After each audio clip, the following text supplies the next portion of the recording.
នេះជាដំណើរផ្សងព្រេងពីយប់ពីថ្ងៃទៅកាន់ទឹកធ្លាក់ថ្មីមួយកន្លែងទៀតហើយជាមួយសកម្មភាពកម្សាន្តច្រើនបែបច្រើនសន្តានអមទៅដោយទេសភាពដ៏ស្រស់ត្រកាលនៃរដូវកាលបៃតងដែលបង្កើតបាននូវអារម្មណ៍ដ៏ស្រស់ស្រាយខ្លាំងមែនទែនសម្រាប់ពុកម៉ែបងប្អូនដែលចូលចិត្តការដើរផ្សងព្រេងបោះតង់ហើយពុកម៉ែបងប្អូនកុំទាន់អាអស់រំលងអីដែលខ្ញុំនឹងជម្រាបជូនក្នុងពេលឥឡូវនេះមុននឹងឈានទៅកាន់សាច់រឿងលម្អិតនៃដំណើរផ្សងព្រេងមួយនេះក៏សូមចែករំលែកពីបទពិសោធន៍មួយចំនួនសិនសម្រាប់ដំណើរផ្សងព្រេងមួយនេះខ្ញុំបានសាកល្បងយកទូរស័ព្ទដៃស៊េរីថ្មី model Y21D របស់ក្រុមហ៊ុន Vivo មកធ្វើការសាកល្បងប្រើប្រាស់សម្រាប់ដំណើរផ្សងព្រេងមួយនេះដែល Y21D ជាទូរស័ព្ទទទួលបានវិញ្ញាបនបត្រ SGS លំដាប់ផ្កាយ5ធន់នឹងការធ្លាក់បែកទោះបីជាម៉ូតូកិនឬក៏ឡានកិនក៏ដោយក៏អត់ជាបញ្ហាដែរព្រមទាំងបន្ថែមជាមួយនឹងបច្ចេកវិទ្យាសាកថ្មល្បឿនលឿនរហូតដល់44វ៉ាត់ថាមពលថ្ម Blue Wall 6500 mAh ដែលមានអាយុកាលថ្មរហូតដល់5ឆ្នាំលើសពីនេះកម្រិតសំឡេង Dual Studio Speaker របស់ Y21D ដែលអាចបើកបានរហូតដល់400%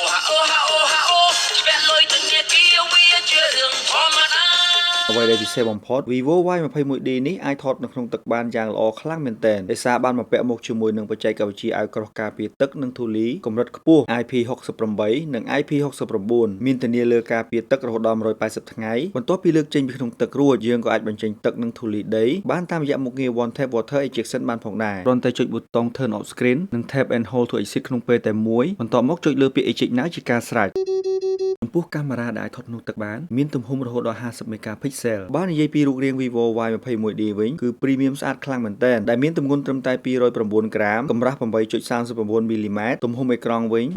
6.68 អ៊ីងទំហំ RAM 6G និងបន្ថែមជាមួយ RAM ជំនួយ 6G ទៀតហើយសម្រាប់ទំហំអង្គចងចាំឬក៏ memory រហូតដល់ 256G និងមានពីរពណ៌សម្រាប់ជ្រើសរើសគឺពណ៌ Lavender Purple និង Glowing Black បើនិយាយពីតម្លៃវិញត្រឹមតែ$169តែប៉ុណ្ណោះសម្រាប់ព័ត៌មានបន្ថែមអាចឆាតចូលទៅកាន់ page ផ្លូវការរបស់ Vivo Cambodia បានឥឡូវនេះត្រឡប់មកកាន់សាច់រឿងយើងវិញសម្រាប់ទឹកធ្លាក់ថ្មីមួយកន្លែងនេះមានឈ្មោះថាទឹកធ្លាក់3កន្លែងដែលមានចម្ងាយប្រមាណជាង100គីឡូម៉ែត្រប៉ុណ្ណោះពីទីក្រុងភ្នំពេញបន្ទាប់ពីធ្វើដំណើរតាមផ្លូវទៅកាន់ទឹកធ្លាក់ស្ទឹងបង្រូលនិងឆ្លងកាត់ស្ពានដៃដំបូងគេបង្អស់រួចក៏បន្តដំណើរតាមផ្លូវគ្រួសក្រហមនៅខាងស្ដាំដៃនិងទៅដល់ភូមិមួយឈ្មោះថាភូមិចាំស្រីដែលយើងអាចផ្ញើម៉ូតូនៅផ្ទះសហគមន៍តាមរយៈលេខខាងក្រោមនេះបន្ទាប់មកយើងក៏បន្តដំណើរដោយថ្មើរជើងជាង5គីឡូទៀតទើបទៅដល់ទឹកធ្លាក់មួយនេះដែលមានទីតាំងនៅភូមិចាំស្រីឃុំកំពង់សិលាស្រុកកំពង់សិលាខេត្តព្រះសីហនុទីនេះយើងអាចបង្កើតនៅសកម្មភាពកម្សាន្តជាច្រើនបែបដូចជាការបោះតង់ដាក់បង្កាយស្ទូចត្រីចម្អិនម្ហូបហែទឹកលេងនិងសកម្មភាពជាច្រើនទៀតក៏ប៉ុន្តែត្រូវប្រុងប្រយ័ត្នសម្រាប់ទីតាំងបោះតង់និងការហែទឹកលេងសម្រាប់រដូវនេះចំពោះទឹកធ្លាក់3កន្លែងមានទម្រង់ជាច្រាំងដាច់និងផ្នែកខ្លះជាល្បាក់ថ្ម